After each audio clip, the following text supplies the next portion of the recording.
bienvenidos. El día de hoy estamos aquí con el doctor Lerma. Nos gustaría preguntarle, profesor, ¿cómo está usted el día de hoy? Bien, estoy contento. Hoy hace buen tiempo y estoy aquí con vosotros.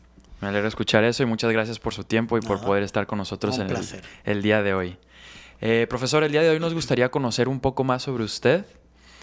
Comenzando, pues, obviamente, a notar por el acento que no es de México. Nos gustaría preguntarle, profe, ¿de dónde es usted? ¿Dónde creció? ¿Dónde nació?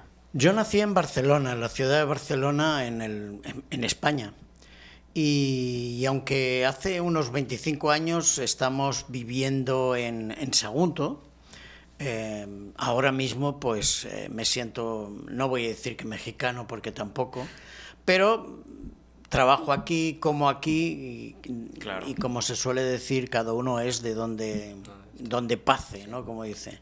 Claro. Así es que estamos aquí en México y contentos, sí, pero somos de Barcelona y venimos de Valencia.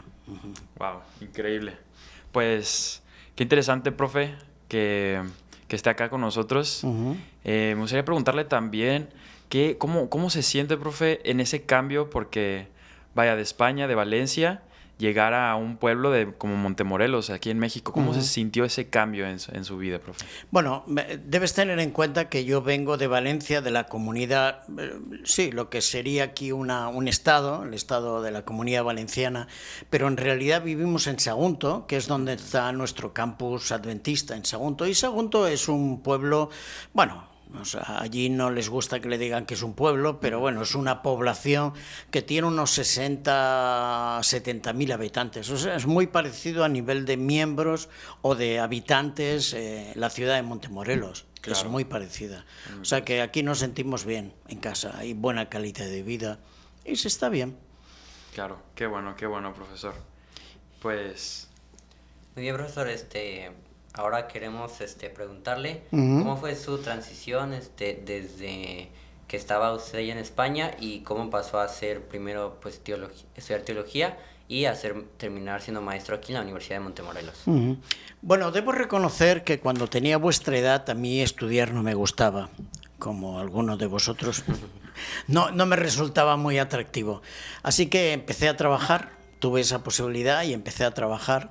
Y estando trabajando, pues bueno, ya estando casado, me di cuenta que el estudio, el conocimiento era muy valioso, aparte de la experiencia. Así es que yo hoy en día acumulo como unos 40 años de profesión en medios de comunicación, porque he ido pasando como fotógrafo, como en emisoras de radio, como de televisión, pero llegado un momento, pues decidí acabar mis estudios. Entonces fue cuando hice ya mi maestría y después hice mi doctorado en comunicación.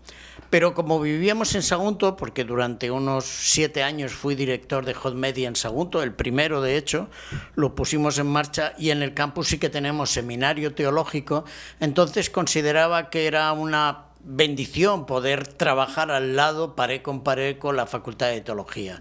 Así es que poco a poco fui haciendo una asignatura, 2, 4, 6, y entonces a lo largo de unos 6 años, una cosa así, pude hacer toda la carrera trabajando y haciendo mi doctorado de comunicación. Entonces ahora mismo pues eso, tengo un doctorado en comunicación, una maestría en teología y pues como 40 o 50 años, sí, yo creo que ya, es que tengo bastante edad, ya son casi 50 años cuando empecé por las calles como freelance, como fotógrafo de moda, o sea, todavía recuerdo con cariño aquellos años.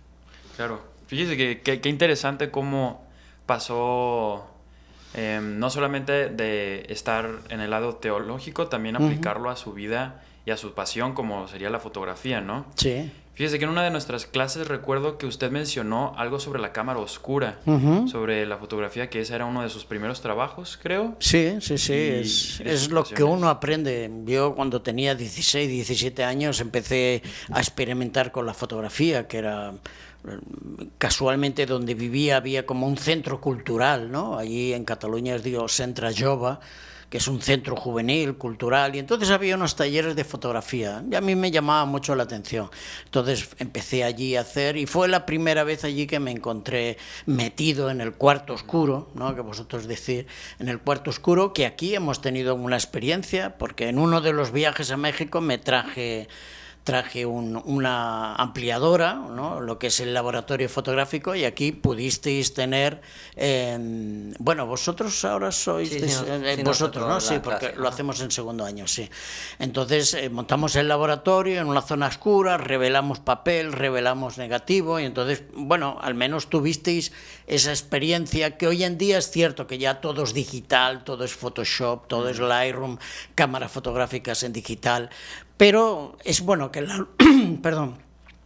que el alumno sepa un poco el origen, ¿no?, de algunos medios de comunicación, y en este caso la fotografía, el experimentar el laboratorio, aunque sea una vez en la vida, nunca se sabe, pues es interesante, ¿no? Y ahí tuvimos esa experiencia haciendo nuestras fotografías en blanco y negro, pero con químicos, y fue interesante. Claro, y fíjese que en el momento, creo que hablo por todos los estudiantes que estuvieron en ese momento, no es algo fácil ese tipo de fotografías, es un proceso tardado, ¿no? Me gustaría preguntarle cómo se sintió usted entrando a tan temprana edad, como usted lo menciona. ¿Cómo fueron sus primeros días trabajando en ese tipo de cámara oscura? ¿Cómo se sintió en esa área? Bueno, yo entré la primera vez un poco como vosotros, ¿no? O sea, como alumno, y había otro profesor que ya no recuerdo, porque de esto hace ya 50 años, ya no recuerdo, y entonces pues nos enseñaban los líquidos, el revelador, el paro, el fijado, la ampliadora, el negativo, y entonces a mí aquello me enganchó mucho, me enganchó tanto que después de ese taller de fotografía hice 3 años de cine, y tengo lo que sería una carrera tecnológica, digamos, en cine. En aquella época hacíamos cine, pero en celuloide. Hicimos con un grupo de alumnos, compañeros como vosotros aquí en la escuela, pues llegamos a hacer 2 cortos de 16 milímetros en cine y 6 o 7 de 8 milímetros, que eran cartuchos de película de 3 minutos, que duraban 3 minutos, ¿no?, haciendo nuestras prácticas y tal. Aquello me enganchó mucho, así es que siempre he mantenido esa afición, ¿no? Claro. Y es por eso que yo intento, en lo mínimo, pues transmitiros a vosotros al menos esa experiencia, aunque ya el mundo ha cambiado mucho. Claro, obviamente, ¿no? Y bueno, la verdad que se agradece mucho. Sí, recuerdo esa clase con mucho interés, con mucho aprecio. Fue una experiencia increíble ese tipo de fotografía. Pero usted, recuerdo que mencionó que que aparte de estar en la cámara oscura, también hizo otro tipo de fotografías, como la fotografía de los Juegos Olímpicos, creo que nos estaba mencionando. Sí, yo en aquella época era lo que se llama funcionario de la municipalidad, ¿no? Allí se dice Ayuntamiento de Barcelona. Entonces, en aquella época, como yo ya estaba metido un poco en fotografía, a los trabajadores del ayuntamiento nos daban la posibilidad de poder asistir como voluntarios durante los Juegos Olímpicos. Y ese mes podíamos ir a los Juegos Olímpicos, todos los días estamos en el estadio, yo estaba en el Estadio Olímpico, y entonces no íbamos a trabajar, pero teníamos que firmar en el estadio. Entonces ahí pues estuve todo un mes con fotógrafos profesionales de revista de deportes americanas, alemanas, brasileñas, y aquello fue una experiencia muy interesante, además con la suerte de que tanto Kodak como Nikon facilitaban ópticas, y ópticas, no cuerpos de cámara, sino ópticas, te podían prestar ópticas para que pudieras hacer fotografía. Y rollos, que nosotros decimos rollos, aquí le llaman carrete, ¿no? Todos los que quisiéramos, nos daban a puñados.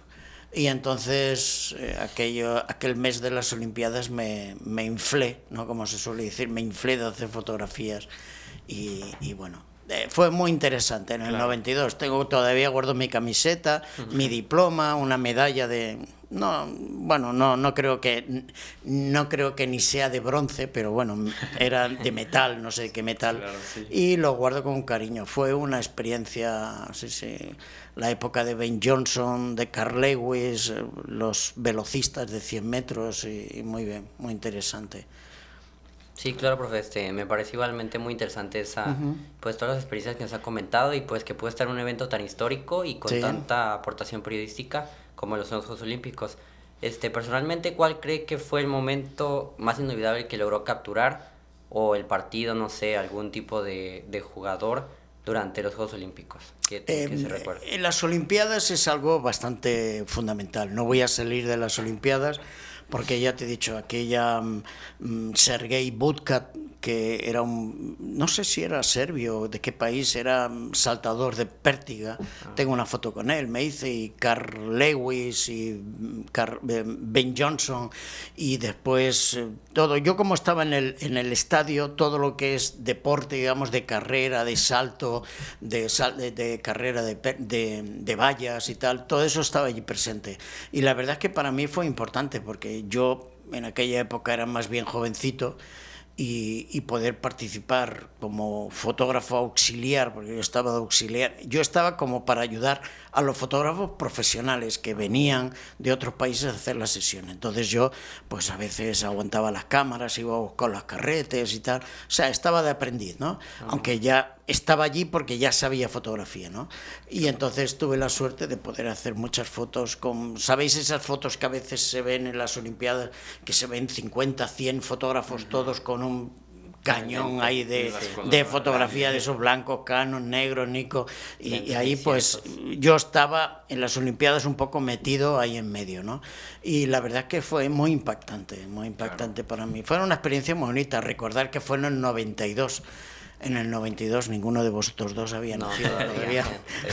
Sí, y además tuve la suerte que se hizo en mi ciudad, que trabajaba allí en el ayuntamiento y que pude participar, estar presente, vaya. Claro. Y fue una experiencia muy bonita. Todavía guardo algún recorte de periódico, alguna fotografía, sí, sí. Sí, claro, me imagino que debe ser muy, muy increíble no estar en ese tipo de momentos. Sí. Bueno, excepcional, porque primero porque estás rodeado de profesionales y vas viendo qué montón de cámaras y cuántas cámaras podían manejar, porque muchas de ellas ya en aquella época eran de control remoto, y bueno, la experiencia fue muy, muy buena, muy buena. Tanto es así que muchas de esas fotografías luego las pude vender a un archivo fotográfico que había en mi época, no sé, no creo que ya esté, por los años, que se llama Salmer, que era un archivo fotográfico. Tú llevabas tus fotografías y te las compraba y te las vendía y te las compraba. Así que las podía vender y sacar algún dinerillo y tal de las Olimpiadas y del entorno, del ambiente, de la montaña Montjuïc, de las iluminaciones y tal. No sé si habéis visto el tiro de arco cuando se enciende el pebetero. Hubo un deportista que tiró con el arco y el arco cae dentro del pebetero y el pebetero se enciende, ¿no? Entonces, a partir de ahí ya quedan inauguradas las Olimpiadas. Fue una experiencia muy interesante, muy interesante. Claro, wow, qué interesante. Y bueno, ya conociéndolo un poco más también, ¿no? Es muy increíble como primero, pues de la cámara oscura, pasando a los Juegos Olímpicos. Y recuerdo que usted también mencionó que llegó hasta ir a otros lugares, otros países. Sí, es cierto, ya no me acordaba ni yo de eso, pero es cierto, durante mis últimos años laborales, ya con 50 y tantos, ya casi 60, estuve 7 años de director de comunicación de ADRA España. En esos años yo me encargaba de las comunicaciones de ADRA, y como ya tenía experiencia, bueno, ya era mayor y hacía muchas fotografías y tal, tuve la suerte de visitar diferentes países de África y de Sudamérica, entre ellos Bolivia y Perú y tal, porque ADRA España tenía proyectos a desarrollar en esas zonas, ¿no? Proyectos de carácter solidario, lógicamente en Etiopía, en Malawi, en Mali. Entonces tuve la suerte de poder visitar esos países. Yo iba con los técnicos, digamos, de las operaciones, y yo iba para documentar los proyectos, porque como esos proyectos estaban subvencionados por el Estado español, la AECIT, entonces yo iba, pues hacía entrevistas y fotografías, y entonces documentaba aquello, porque para justificar pues, el gasto que se hacía así. Yo no sé si en el tiempo que estuve dando clases visteis algunas fotografías de Etiopía. ¿Visteis?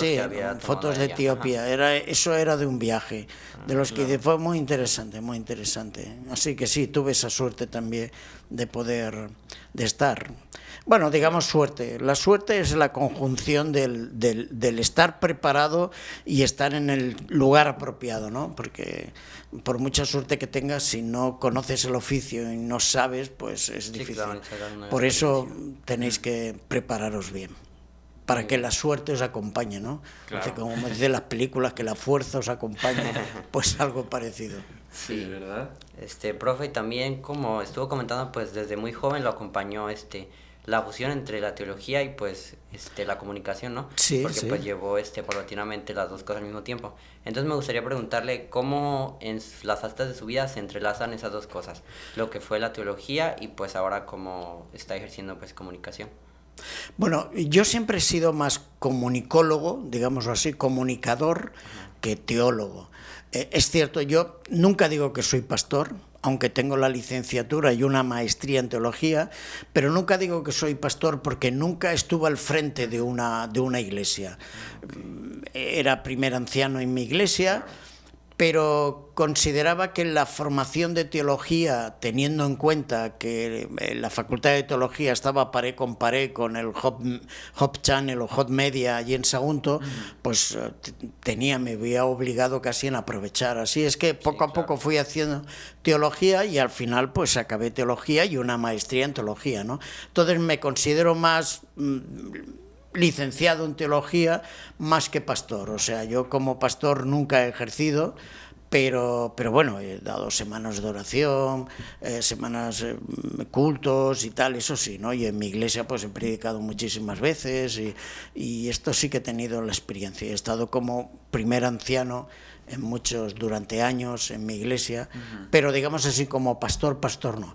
Entonces, yo creo que la formación en comunicación fundamentalmente, si lo hacemos con el espíritu de la universidad, la formación es para predicar el Evangelio, lógicamente. Entonces, si uno como comunicador quieres predicar el Evangelio, no tienes que asumir únicamente el papel de transmisor, sino de generador de contenidos. Entonces yo pensé que si estudiaba teología, como así ha sido, si estudiaba teología podía generar contenidos que como un comunicador podría comunicarlos más adecuadamente, ¿no? Entonces, eso ha sido, digamos, mi doble formación, ¿no? Teología y comunicador. Pero me siento más comunicador que teólogo, digamos así.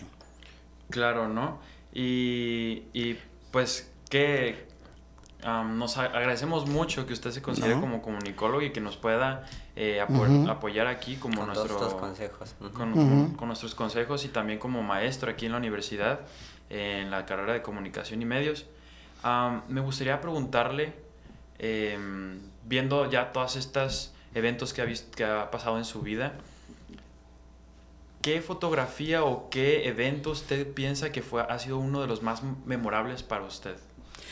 Hablábamos de las Olimpiadas, que fue memorable en mi juventud, digámoslo así, pero el viaje a Etiopía, las fotografías que os enseñé, me marcaron también un poco, más que nada por la gente. De hecho, cuando regresamos, que las fotografías y entrevistas y tal era para documentar los proyectos. Allí lo que hacíamos es construir pozos y bircas, que son como piscinas cubiertas, que son reservorios de agua para la época de la sequía. El hecho de conocer la gente que vive allí como cristiano también me marcó mucho, mucho. Así que las fotos de Etiopía, aquellas chicas, ¿no? Aquellas mujeres que fotografié, siempre me he preguntado ¿dónde estarán? ¿Cómo estarán? Porque claro, ese viaje lo hice en el 2002, 2003, una cosa así. O sea, que hace ya unos años. Sí, hace años. Entonces, claro, pienso, ¿cómo estarán aquellas personas y tal? Y eso me marcó bastante. Luego es cierto que también estuve muchos años, cuando empecé fotografía, empecé como fotógrafo de moda. Pero bueno, aquello era más... y me sigue gustando la fotografía de moda.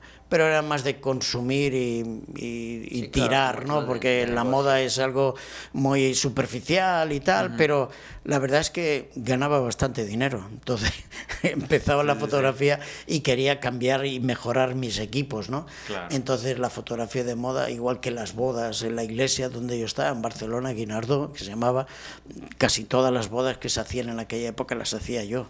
Y entonces, pues bueno, eso, las bodas daban dinero. O sea que la fotografía tiene muchas salidas, ¿no? Y bueno, y el tiempo que estoy aquí sí que me gustaría transmitir un poco mi amor por la fotografía, un poco transmitirlo a los alumnos, porque creo que es una herramienta muy valiosa y que te puedes ganar la vida también. Claro, obviamente, y se agradece mucho también todo ese tipo de consejos, ¿no? Sí, bueno, profe, y como cierre para la entrevista quisiéramos preguntarle, si usted pudiera tomar una sola fotografía que lo representara como lo que es ahora y lo que ha sido en el pasado, ¿qué fotografía cree que podría capturar? Me lo pones difícil, no sé. Ahora mismo me has pillado, esta entrevista no está preparada y la respuesta a esa pregunta, ¿qué fotografía me gustaría hacer ahora? Hombre, pues mira, aunque quede un poco así entre comillas, un poco bubólico, no sé, como tengo formación de teología y tal, sé que no será posible porque las condiciones no dará, pero hacer una fotografía de la segunda venida de Cristo debía ser impresionante, ¿no? Claro que Sí, sí. claro, es muy Increíble. No se va a dar porque, En la historia. no sé, no creo que se dé, pero como fotógrafo y como teólogo, pues la verdad es que, y suelo llevar siempre la cámara encima, aunque sea una pequeñita, ¿no? Me gusta, nunca se sabe. Es parte. Así es que, bueno, quién sabe, no sé, el Señor lo que tendrá preparado para mí, aunque en la Tierra Nueva no tendremos cámaras y necesitaremos hacer fotografía, pero bueno, igual montamos una cámara oscura allí para un laboratorio. Sí, no lo sé. Claro que sí. Muy bien. Muy Y bien. pues, como usted mencionó en una de sus clases, ¿no? La importancia de la fotografía siempre ha sido captar algún momento y pues qué increíble, ¿no? Sería captar ese justo momento, uno de los momentos más hermosos, ¿no? De este mundo. Por ejemplo. Entonces, Claro. sí. Pues le agradecemos mucho, Muchas gracias. profesor Nada, Lerman, ha por sido estar con un- nosotros. Un el día de hoy. placer. Nos vemos en las clases. Claro que sí. Gracias. Gracias. Nos vemos.